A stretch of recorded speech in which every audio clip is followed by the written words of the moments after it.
Venice, 1295. A ship groans into harbor.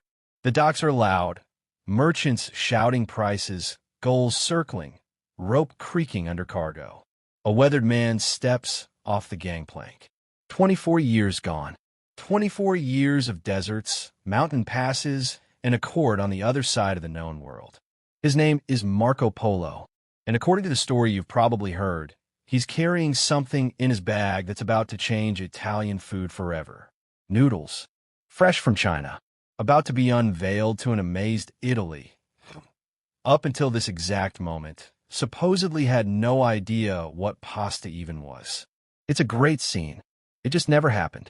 This might be one of the most repeated food stories on the planet. It's in textbooks.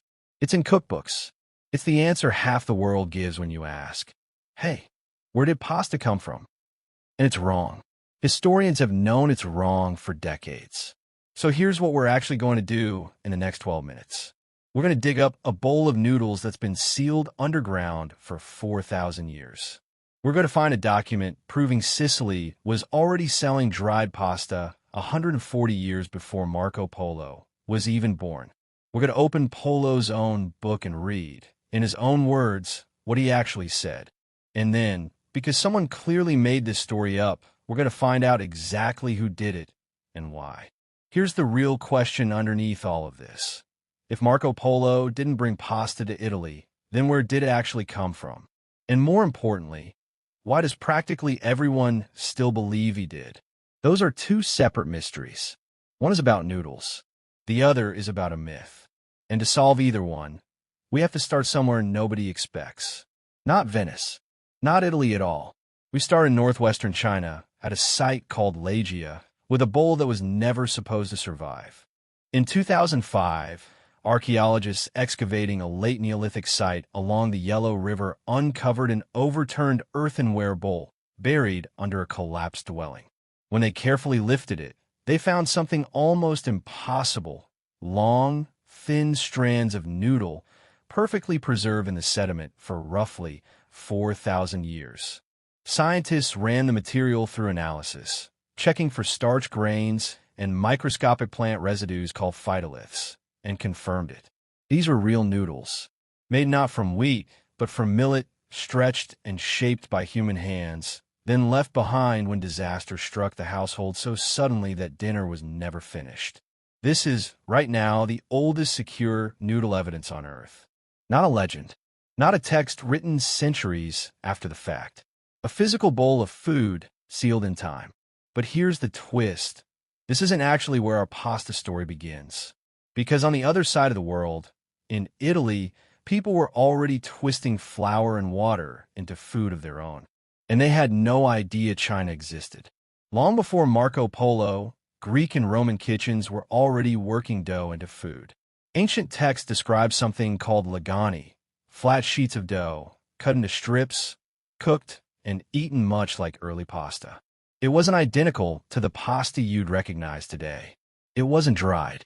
It wasn't shaped into the hundreds of forms we know now. But the idea, flour, water, dough, heat, was already alive in the Mediterranean, completely independent of anything happening in Asia. And it's about to take a major leap forward. Not through a famous explorer, through paperwork. In the year 1154, more than a century before Marco Polo sets foot outside Venice, a geographer named Al-Idrisi is compiling one of the most detailed maps and descriptions of the known world for the Norman court of Sicily. Buried in his writing is something remarkable, a description of a place near Palermo where a dried pasta-like product is being manufactured and shipped out by the shipload, sent as far as Calabria and beyond. That's not a household recipe. That's an export industry. This is the earliest clear written record of pasta as a commercial product in Europe. Now, older histories like to say Arab traders simply brought pasta to Sicily, full stop, end of story. Modern scholars are far more cautious about that. Sicily under Arab rule was a genuine crossroads of trade, wheat, and drying technology, but a single one-way transfer of the pasta recipe is still an open historical debate, not a settled fact. What isn't debated is the timeline. By the mid-1100s, Italy already has dried pasta moving through commercial trade routes, which raises an obvious problem for the Marco Polo story, because Marco Polo hasn't even left home yet. So who was Marco Polo, actually? A Venetian merchant born into a family of traders who set out with his father and uncle in 1271 and spent roughly 2 decades traveling and working within the vast Mongol world. Not China in the modern sense, but a sprawling empire connecting East Asia to Europe through trade, diplomacy, and conquest.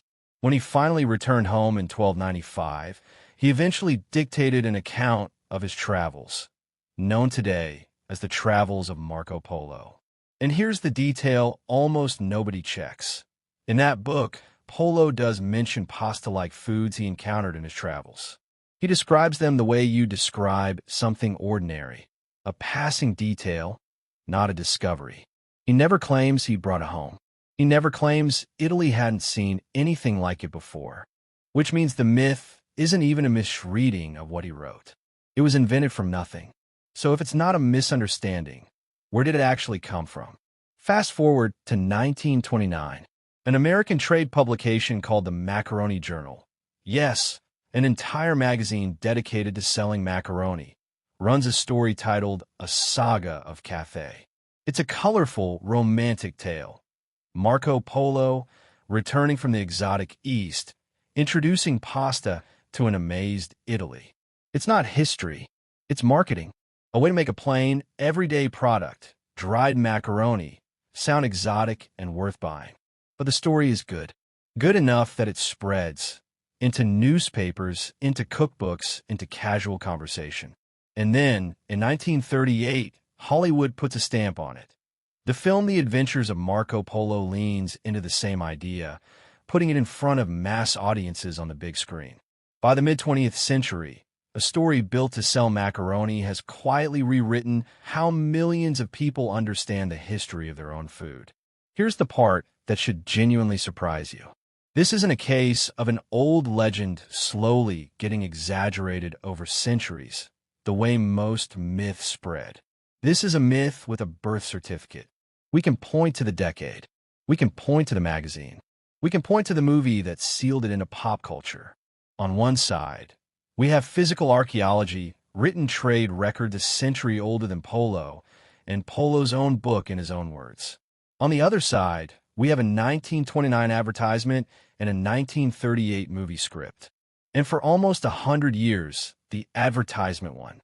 Not because the evidence was hidden, because the story was simply better, more romantic, more cinematic, easier to repeat at a dinner table than pasta probably evolved independently in multiple regions over several centuries.